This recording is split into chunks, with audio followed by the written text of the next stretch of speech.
Ayan. So, this afternoon, what we're going to talk about is research proposal, and these are the following objectives that you should be able to accomplish. Kita nyo dyan? You can move here. Okay? First is enumerate the parts of a research paper and a research proposal. Okay? And then define a research proposal. Restate the importance of a research proposal. So, di ba, may reason kung bakit kayo hinihinga ng research proposal. And you're going to figure out dito. And then determine the groupings and fill out the relevant papers. Okay? So, ano nga ba ang research proposal? So, from its name, proposal, it's actually a plan. Plan ng research nyo. No? So, it describes in detail your study that you are going to pursue, and it helps to make decision about your study. Okay? Based doon sa quality ng inyong proposal. Alright? And these decisions are coming from the approvals by the review panel or certain panelists. Kaya ang research proposal, talagang nag-undergo yan ng oral defense. Okay? Kasi yung review panel na yon, sila ang mag-a-approve ng inyong research proposal. Alright? So, next year, expect na magkakaroon talaga kayo ng oral defense. Okay? So, ano ba ang importance ng research proposal? It's a contract between you and your committee. Yung committee na tinutukoy dito is your panel. Okay? Yung panel of reviewers. So, anong importance niya? First, it serves to protect the student. Bakit? So, halimbawa, yung panel, walang comment. Sinabi na, okay ang study ninyo. So, ibig sabihin, intact, walang mababago. Alright? So, ibig sabihin, halimbawa ako, ay, dagdagan nyo yan. You can tell me, sir, ito lang po yung in-approve din nyo. Bakit po pinadadagdag nyo yan? You can ask me. Kasi nga, nung nag-defense kayo, hindi ko naman nabanggit. Di ba hassle pag may nababago? Pero, ganito yan. Pag halimbawa, the quality of your proposal is not that high, and by revisions na nare-recommend, hindi talaga may iwasan na may pagbabago. Kaya nga dapat sa proposal pa lang solid. Para pag halimbawa, nandun na kayo sa later parts ng inyong study, talagang hindi masasayang yung effort ninyo. Kasi pag halimbawa, sa preliminaries pa lang, may problema na agad sa review of related literature nyo. Kumbaga, pinutyo-putyo nyo. Lalabas at lalabas yan sa later part ng study. Kaya wag, kumbaga, porsahin nyo na yung effort nyo sa pre-oral or sa research proposal so that the problems later will be minimal. Alright? So basically, it serves to protect you.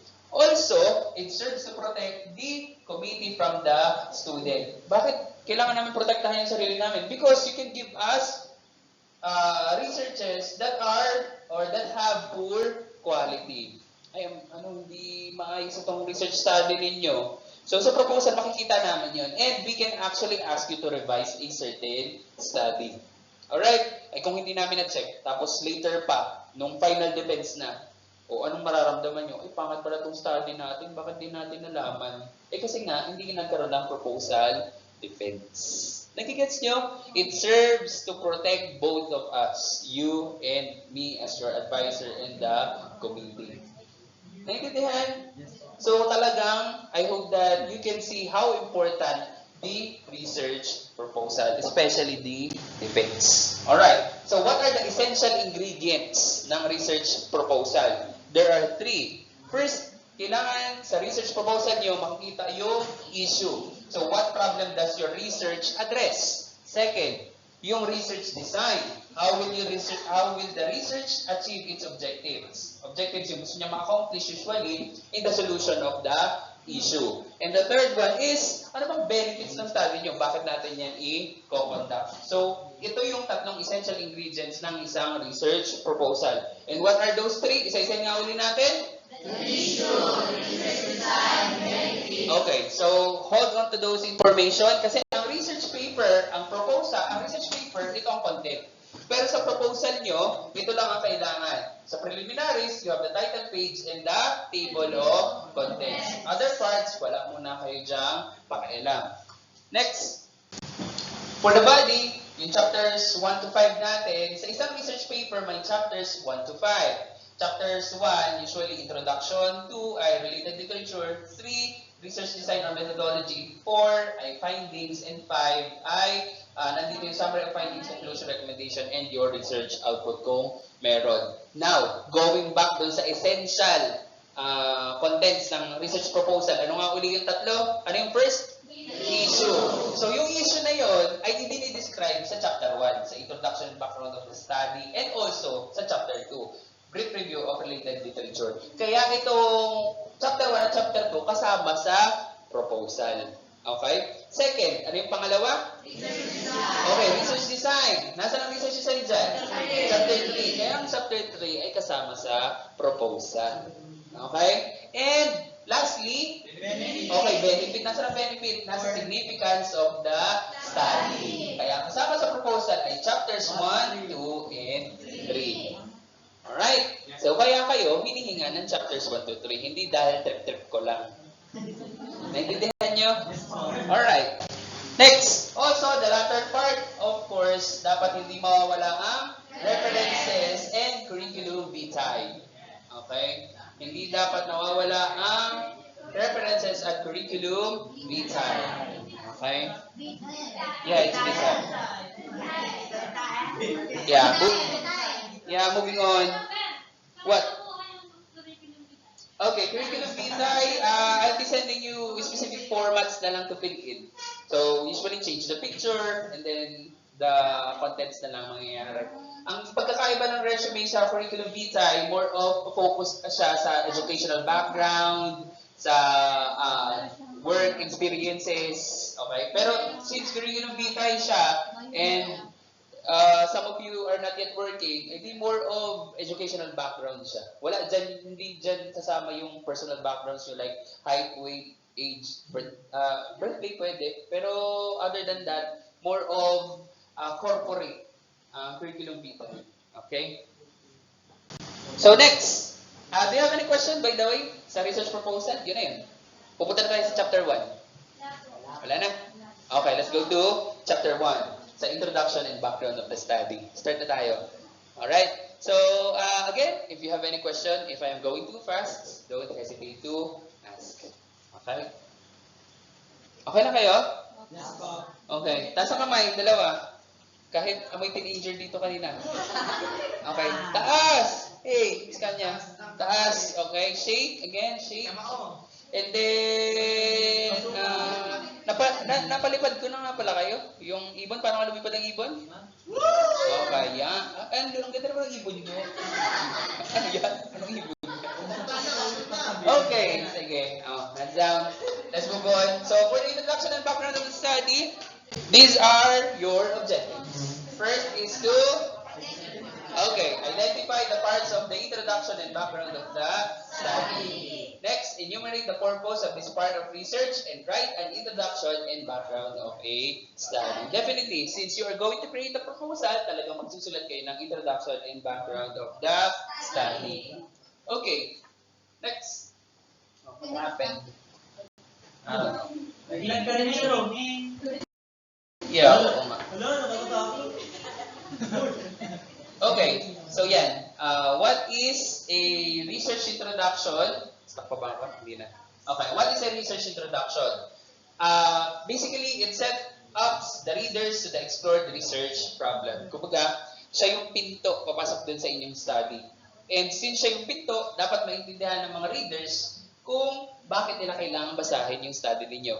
So, say for example, i-cover nyo na kaagad kasi dyan yung mga issues, variables that you are covering, nandyan yan sa introduction and background of the study. So those things can give the readers the reason kung bakit kailangan nilang basahin yung inyong study. And also, where does this paper fit into the conversation? Saang area ba ito? For humanities and social sciences ba ito? For accountancy, business management, ICT, etc. Alright? So, makikita yan doon sa inyong introduction. By the way, actually, some formats, magkahiwalay ang introduction and background of the study. Okay? Introduction kasi more of general preview ng inyong research. Background of the study, specific background, yung context ninyo, yung nangyayari sa paligid nyo mismo, halimbawa sa school nyo.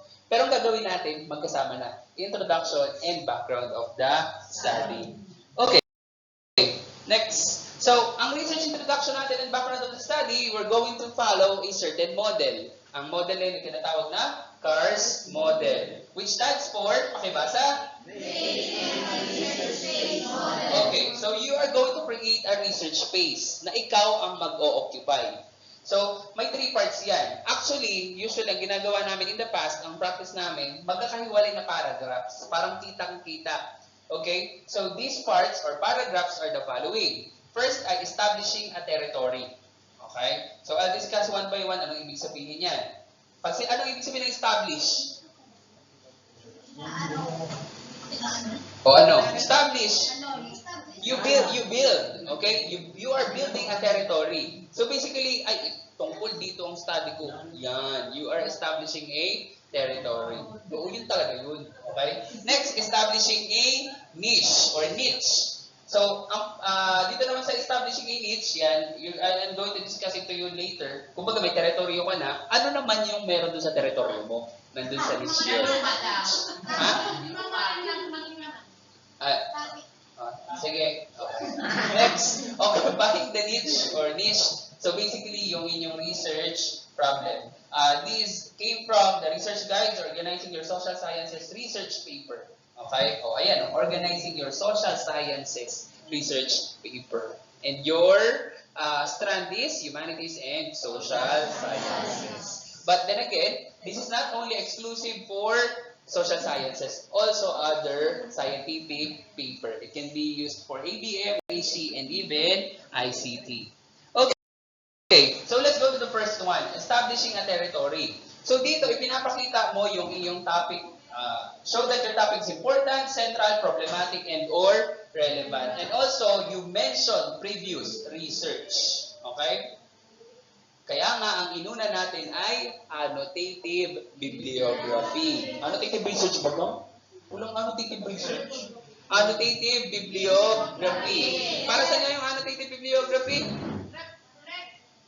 Reflect ba gang? Summarize ba gang? Hindi. Para saan yung annotative bibliography? Sir, para makano na parang Ha?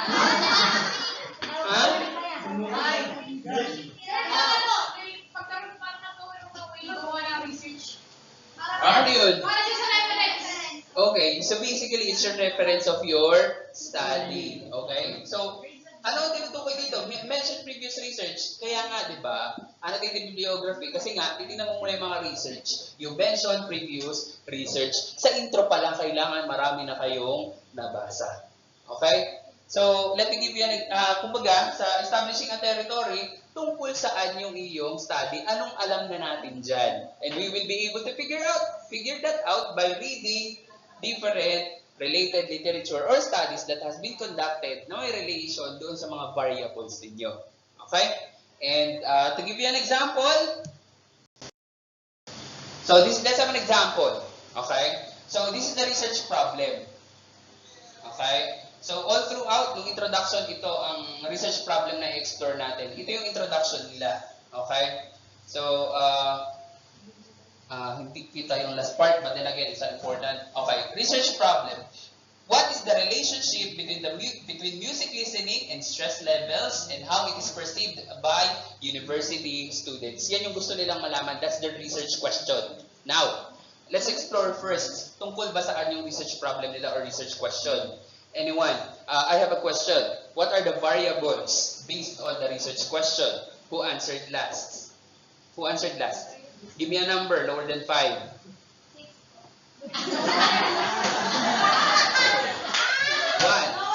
2, 3, 4. Oh, masaratan tara. Stand up. Okay, based on the research question, what are the variables of the study? Sige, it's fine. You don't have to identify the type. Alin lang yung variables? Sige. Ha? Sige, guess na. Guess, try to guess. Alin, louder, please. Students, okay. The variables of the study, ito lang yung isipin nyo pag variable, okay, take your CV. Pag variable, kailangan may, siya ay characteristic. Okay? Characteristic siya. Attribute. Okay? Alin dyan ang may characteristic or attribute? Yung music listening at stress levels. Okay? Characteristic characteristic or attribute that is usually measured. Yun ang variable. Okay? Mukha bang characteristic ng estudyante? Characteristic mo, estudyante. Characteristic tao. Gets nyo? Okay, now going back. So, ang ating variable sa LL, music listening at stress levels. Okay? Music listening. Pakikinig ng music siguro. Are you listening to music? Yes or no? Okay? Music listening and stress levels. Now, the question is, ano yung research design based dito sa research question na to? Give me a number. Lower than 5. Ha? 4. 1, 2, 3, 4. Sige, go. Spell that. What is the research design based on the research question? Sige, sige. O, sige, it's fine. Ituloy mo. Kahit mali yung pagkakabigkas. Oh, it's fine. Walang yan. Sige, buga mo na. Okay, yan. So, the research design is correlational. Because it is trying to find the relationship between the music listening and stress levels of the student. Now, okay. Ito ba ay, anong research approaches pa ang meron dito sa research question na to? Give me a number. Just click that. Lower than 5. 3, 1, 2, 3. Ay, ikaw na naman. Ikaw na yun. Nagpalit kayo ng seat eh. Saan go. Anong research design pa meron dito? Yun lang ba? Correlation lang? Quantitative correlation na lang ba? Yes or no? Ha? No. Ano pang meron? Naugat to. Sige. Come on. Yun lang ba? Ha? Descriptive. Usually kasi magkasama descriptive ko. Correlational eh. Excuse me. Okay, descriptive correlational. Pero other than that, yun. Other than that, meron ba? Wala na. Okay, wala na. So, kung i-examine natin actually, what is the relationship between the music listening and stress levels? Quanti. Correlational. Yung how it is perceived by university student, quali yan. Perception baga, how it is perceived. Okay? Mayroon siyang qualitative part. But then again, listen here, I won't expect you na magawa ng ganitong research question kasi tayo ay concerned lang sa quantitative research. Alright? So, ibig sabihin, kung halimbawa, if you want to pursue, ito lang. Tapos na tayo dyan. Understood? Okay, now, going back. Move 1 na tayo. Ano nga yung move 1? Or first part ng CARS model? Establishing a territory. Introduction bagang. Okay, so let's read. Keeping in mind yung research problem natin ha. O tingnan nyo, stress. Inintroduce agad yung variable. Gets? So stress is an ever-present thing in the lives of students, many of whom have difficulty regulating stress and functioning to their fullest potential. Many choose to reduce their stress by listening to music, and stress relief because of music listening has been researched through both physiological, physical, and self-perception studies, sariling pananaw na pag-aaral. Music listening reduces physical stress by indirectly decreasing cortisol levels. Yan ay more of malalim na through a downregulation of the hypothalamic pituitary adrenal axis. Okay, now, too much to handle, right? But then again, the point here is, kung mapapansin nyo, after this statement, nandun yung mga pangalan ng author. Si Lineman, Litzen, Strahler, Dewar, and Nater, 2015. Ang mahalagang point dito is that what you're going to put here is based on your related literature sa nabasa. So, ang strategy nyo dyan, ganito. Di ba may mga different studies na kayo? May kanya-kanya kayong mga research question. So, pwede pag groupings na kayo, pwede halimbawa, mag-settle kayo dun sa tatlo. Maghanap kayo ng mga related literature hanggang nyo siya ng isa na lang. Okay? Tapos pag nag-usap-usap na kayo, uy, ganito nabasa ko dyan. Uy, parehas tayo. So, ibig sabihin, pwede nyo pagsamahan yung mga sinabi nila patungkol dun sa variable ninyo. Naintindihan? So, ibig sabihin, introduction pa lang, kailangan marami na kayong nabasa. Kasi kung wala kayong alam, wala kayong isusulat sa introduction. Understood? hindi na dyan pwede na ikaw ay standby lamang. And besides, I'm going to discuss something later. Okay, now, continue with the first part. Studies focused on, okay, nagdagdag pa sila. Yung daw mga pag-aaral ay nakafocus lamang sa sariling pananaw na stress levels. Found that listening to music with the goal of relaxation is more effective than listening to music for the purpose of for the purpose of just listening according to self-report measures. I forgot the terms here. But then again, ang mahalaga sa first part, ano yung alam natin patungkol doon sa music listening at stress levels. So sa research questions nyo, ano ang alam natin tungkol sa mga variables ng inyong research question, ng inyong research study? Masasagot yan sa first paragraph pa lamang. Establishing a territory. Kaya nga, ang tatandaan, first paragraph, anong alam natin sa studies nyo? Masasagot yan sa pamamagitan ng mga related literature. Kailangan lahat ng members ay gagawa ng annotative bibliography. Okay? Next, let's go to the second part. What's the second one? Okay, sige. Wait a second. Naglalag eh. Ayan. Establishing ano? Okay, niche or niche. Pareho lang yun. Accepted. Both are accepted. Establishing a niche or niche. Okay? Ano naman to? Show a specific area that needs to be addressed. Ano naman yan? Di ba? Ang dami niyo nabasa. Okay? Tapos, dun sa pagkakabasa nyo, makikita nyo dun, ay, wala pa pala nito ginagawa dito sa Pilipinas. Okay? Yun yung tinatawag nating gap. Okay? Yung gap na yun, kailangan i-fill in, i-explore. Okay? So, sa second paragraph, makikita nyo, sa pamamagitan ng pagbasa ng mga different literature, makikita nyo, there is something is wrong, counterclaiming. Ano ibig sabihin yan? Halimbawa, nagbasa kayo ng authors, tapos nag-usap-usap na kayo, uy, ganito ba sabi niyan? May relationship daw. Yung music listening at stress levels. Bakit sabi nitong author na to? Wala. So, pwede nyo ilagay dito, something is wrong. And gusto nyo i-confirm kung kanino sila or sino sa kanila ang tama. Pwede nyo ilagay yun sa second paragraph. Alright? Next, something is missing. Indicating a gap or continue tradition adding something. Since pareho lang sila, actually, pag may gap, edi you want to add. No? So, paano naman yan? Halimbawa, nabasa nyo, ay, parang yung mga authors natin ay panay sa ibang bansa. Wala pang study dito sa Pilipinas. Sige, gawin natin yan. So, pwede nyo sabihin doon na most of the studies were actually focused sa mga population na in other countries. There is no study yet. No study or little study. So, may gap. Little study about the relationship between music listening and stress levels here in the Philippines. Pwede nga mag-school base kayo eh. Kumbaga, walang study pa dito sa Calawag ay. You can do that.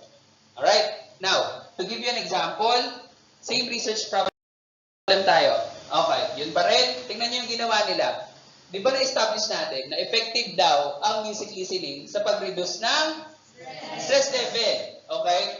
So, while the positive relationship between music listening and stress relief has been supported within the general population, little research has been done to examine music's effect on the mental health and stress levels of university students. Nakita nila ng pag-aaral ay maunti lang pagdating sa university students, siguro pang matanda yung mga studies. Sir, paano nila nalaman na pang matanda lang yung mga studies? Malamang, anong ginawa nila? Yan, nagbasa, nag-research. Ibig sabihin, itong pangalawang paragraph na to, masasagot nyo lamang ito pag nagbasa kayo ng mga related literature. Okay? Yun talaga yun. Kayo ay magbabasa. Okay?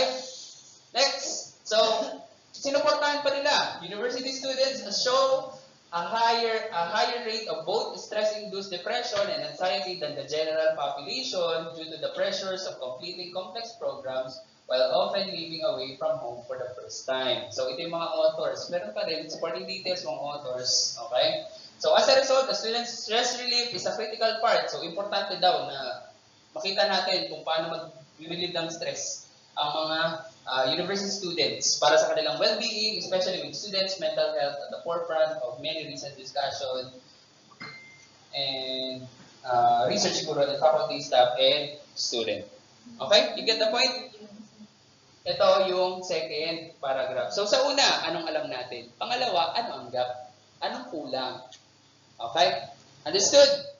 Naintindihan? Naintindihan? Magsusulat kayo dito. Pero hindi kayo blanco. Bakit? Magbabasa kayo ng related literature. Hindi kayo yung tipong, ay, okay, susulat ko sa paragraph. Gets? Mapi-freeze lang kayo pag wala kayong alam dun sa topic nyo. Naintindihan? Kaya nga maganda na yung mga ilalagay nyo dun is na-cover nyo na before. Kaya nga naka-align saan? Sa Empowerment Technologies. Saan pa? Kasi nga, at least meron na kayong alam. Okay? Let's go to the third paragraph. Occupying a niche. Medyo nalampas ako ng oras ha. Okay, occupying a niche. So state your purpose, your thesis statement, or your research problem, and include the procedures that you're going to conduct, including the hypothesis, if applicable. In short, ganito yan. Okay? First paragraph, anong alam natin sa mga variables nyo? Pangalawa, anong gap? Pangatlo, anong gagawin nyo? Okay? Anong gagawin? Ito na yun. So, di ba, ang ginawa nila is, alam natin na may relationship ang stress levels at ang music listening sa stress levels. Pangalawang paragraph nila, ang gap, walang kukunti ang research sa mga university students. So, ito, ganitong gagawin nila. Okay? I also froze. It's fine. It's just my loop there. Okay? So, this investigatory survey, yan, pinakita na nila, ganito ang gagawin nila. Investigatory survey is the first step in a multi-stage study on how undergraduate residents at Calawag Central College use music in relation to stressful situations and how stress relief through music listening is perceived. Kung mapapansin ninyo, sa first sentence pa lang, nilagay nila kung anong design ang gagamitin nila. Hindi kayo gagamit ng ganitong design. Nabanggit ko kanina na ito ay quanti-quali, kaya siya ay multi-stage. Pero sa inyo, pwede nyo ilagay na, halimbawa, kung siya ay quasi-experimental, true experimental, correlational study. Okay? Ano yun? What's happening? It's fine. Okay? Oh, mamaya. Listen to me. Are you still there? We're almost done. I think this is the last slide na. Okay. So, ulitin ko ha. So, dito, sa third paragraph natin, nakalagay dyan yung anyong research design. So, halimbawa ay kung descriptive, correlational, causal comparative, true experimental, or quasi-experimental. Ano ba yung mapapansin nyo? Doon sa first sentence natin. Ano ba yung mapapansin nyo sa EG? Example lang yan. Example. Okay. Ano pa napansin nyo sa first sentence? Ano pang isinama nila maliban dun sa research design? Yung design na nga yan. Ano pang sinama nila? Okay. Kung sino yung kanilang isa-survey, di ba? Sinama din nila. So, pwede nyo gawin yun. Tapos, ano pang sinama nila? Sinama rin nila yung kanilang research question. Ayun, baga, music in relation to stressful situation and how stress relief through music listening is perceived. Sa first sentence, di ba? Anong alam natin? Anong gap? Anong gagawin nyo? Sa first sentence pa lang nasagot na. Okay? Tapos, pwede mong idagdag, we hypothesize. Kung may hypothesis kayo, ilagay nyo. Okay? And so on. Tapos, naglagay pa sila kung ano pa yung mga steps na gagawin nila. Patterns observed in students' responses will be used to determine specific research questions for further investigation and blah, blah, blah. Kumbaga, the essence is that, again, ulitin natin, first is anong alam natin. Okay? Ano ang gap? Okay? And pangatlo, anong gagawin? Since itong anong gagawin ay madidetermine nyo lang yan, pag chapter 3 na kayo, madalas, ang mauuna dyan, yung first at second paragraph. Mahuhuli yung pangatlong paragraph. Understood? Pero pwede na kayo maglagay ng estimate. Okay? Kasi sa research question pa lang, makikita mo na, ay, ito ang design natin. So, pwede mo nang ilagay. Gets nyo? Pati kita nyo na rin kung sinong target participants nyo. Ay, mga grade 11 students. O, lagay mo na agad din. Pwede na. Okay? Yes. Understood? Yes. Naintindihan? So that is your introduction and background of the study. Understood? Do you have any question? No. Am I crystal clear? Yes. Okay? Medyo siguro ang iniisip nyo na lang dyan is, seryoso ba? Kung ako nakaupo sa inyo, worry ko dyan. Paano na yung susupa? Yeah. Okay? Actually, pag naglukay sa internet, if you look in the internet, there are specific wordings, yung mga simulang words na pwedeng gamitin. Pero, I did not include it here. I did not include those words. Kasi nga, matatali kayo. Ay, dapat ganito yung simulan natin. Okay? At least, pag wala, you're free. Basta the essence is that, masagot sa first paragraph, second paragraph, third paragraph, in general question, which I told you a while ago. Alright? Wala na kayong tanong? Okay. Wait a second. Wait lang ha.